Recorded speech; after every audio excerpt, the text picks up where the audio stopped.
நம்ம மீனா அப்பத்தா சேனலுக்கு புதுசா வந்திருக்கவங்க சப்ஸ்கிரைப் பண்ணுங்க, பக்கத்துல இருக்க பெல் பட்டனை அழுத்துங்க.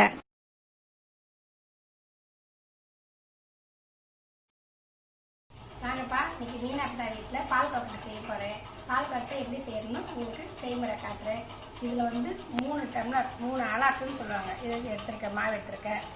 இதில் கொஞ்சமா ஒரு சிட்டி அளவுக்கு கொஞ்சம் உப்பு இது போட்டிருக்கேன். இதில் வந்து தண்ணி கெட்டியாக ஊற்றி பிசையணும். தண்ணி ரொம்ப ஊற்றிடக்கூடாது, கெட்டியாக ஊற்றணும்.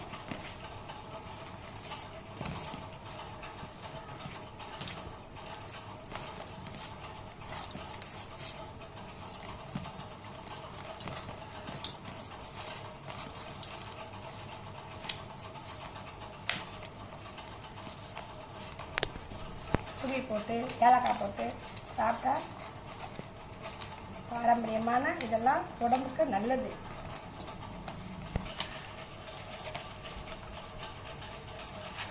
இப்படியே பிசைஞ்சு வரணும். மாவு நல்லா கெட்டியாக, இதுவே நிறையா வரும்.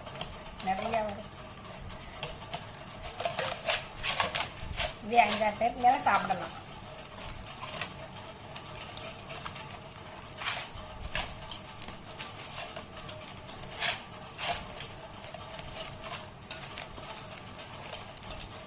கெட்டியாக இருந்தால் தான் மாவு உடையாமல் வரும்.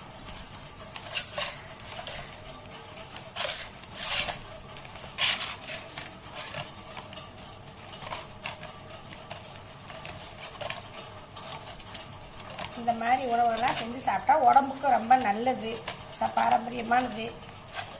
ஆனால் யாரும் பொறுமையாக செய்கிறாங்க. எல்லாம் அப்பத்தா அடிக்கடி என்ன வேலையாக இருந்தாலும் அப்பத்தா அடிக்கடி செஞ்சுருவேன்.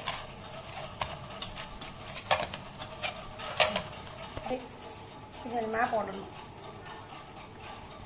ரொம்ப பெருசாக ஊற்றிடக்கூடாது, வேகணும்.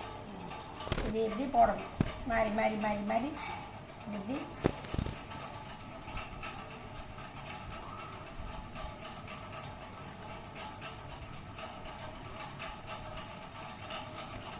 இது மாதிரி 2 தட்டு எடுத்து வச்சுட்டு எல்லாம் ஊற்றி ரெடியாக வச்சுருப்பா. ரெடியாக வச்சுட்டு தான் அடுப்பில் வந்து பானையில் இதுக்கு 2 சம்பு தண்ணி கொதிக்க வைக்கணும். உருட்டியாச்சு. இந்த வந்து அடுப்பு பற்ற வச்சு இதில் 2 செம்பு தண்ணி வந்து கொதிக்க வச்சிருக்கேன். இல்லை 1 லிட்டர் அளவுக்கு தண்ணி கொதிக்குது. நல்லா கொதி வந்துச்சு பாருங்க, மலன்னு. அதில் வந்து இப்படி போடுறேன். நல்லா கொதிக்கவும் போட்டால் தான் உருண்டை உடையாது.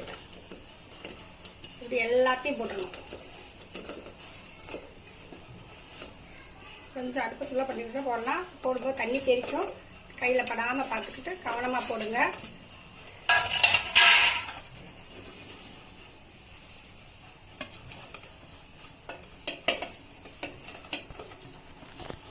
தேங்காய் ஒரு 1/2 முடி துருவி வச்சுருக்கேன். ஒரு 350 கிராம் வெல்லம் இடித்து வச்சுருக்கேன். இந்த 2-3 ஏலக்காய் நுணுக்கி வச்சுருக்கேன். இது வந்து கடைசி வந்து கொஞ்சம் மாவு எடுத்து, இந்த அளவுக்கு மாவு எடுத்து கரைச்சி வச்சுருக்கேன் திக்னஸ்க்காக. இது நல்லா கொதிக்கணும், வேகணும். இப்போ கரண்டி போடக்கூடாது, அது கொதிச்சு வரும். கொதிச்சு வரத்தட்டி கொஞ்சம் வெயிட் பண்ணும். நல்லா வேகம் தான். இது ஒன்றா சேர்க்கணும். நல்லா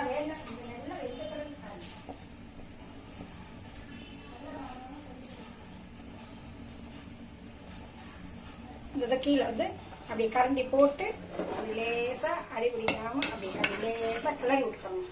கிளறி விட்டு நல்லா வந்து நல்லா உடையாம வரும், சூப்பரா வரும். கொஞ்சம் வேகணும். இந்த தண்ணி கொஞ்சம் கரைச்சி வச்சுக்கிற தண்ணி ஊத்துறோம்ப்பா, திக்னஸ்க்காக ஊத்துறோம்.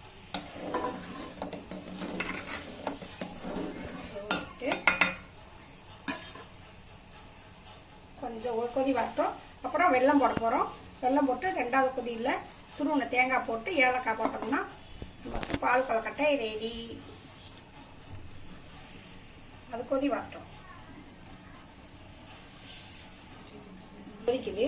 இப்போ வந்து ஒரு 350 கிராம் வெல்லம் இடிச்சு வச்சிருக்கேன். இந்த இடிச்சு வச்ச வெல்லத்தை வந்து அதில் சேர்த்துக்கலாம்.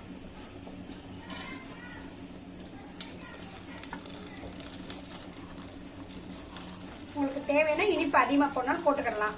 இனிப்பே வேணான்னா வெல்லம் போடுறதுக்கு முன்னாடி அரிசி எடுத்து தேங்காய் துருவி போட்டு சாப்பிடலாம், ஜீரகம் தாளிச்சு வச்சு சாப்பிடலாம். எப்படி சாப்பிட்டாலும் நல்லா இருக்கும். அப்படி கிண்டும்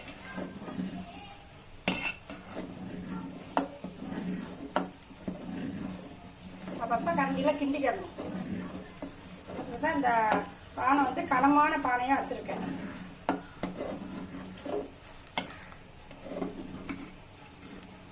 நம்ம தேங்காய் போட்டுக்கலாம். அரை முடி தேங்காய் துருவி வச்சுக்கலாம். அரைச்சு கூட நீங்க ஊத்தலாம். நல்லா நல்லா வேகணும். தேங்காய் போட்டு ஒரு கொதி வரணும். நல்லா பாகு வெல்லம் போட்டுருக்கேன்.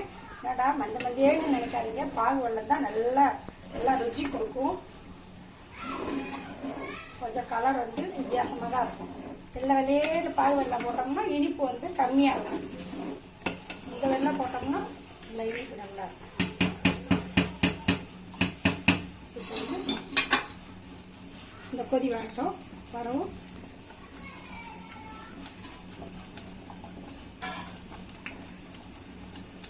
இந்த இதில் இந்த நுணுக்கி வச்ச ஏலக்காய் பொடி போடுறேன்.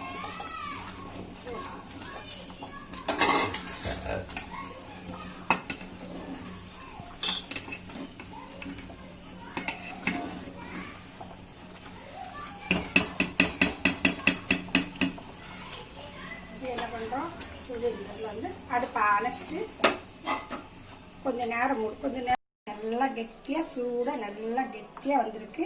இதை சாப்பிடணும் போல இருக்குல்ல, அருமையாக இருக்கும். இதை செய்துக்கு சாப்பிடுங்க.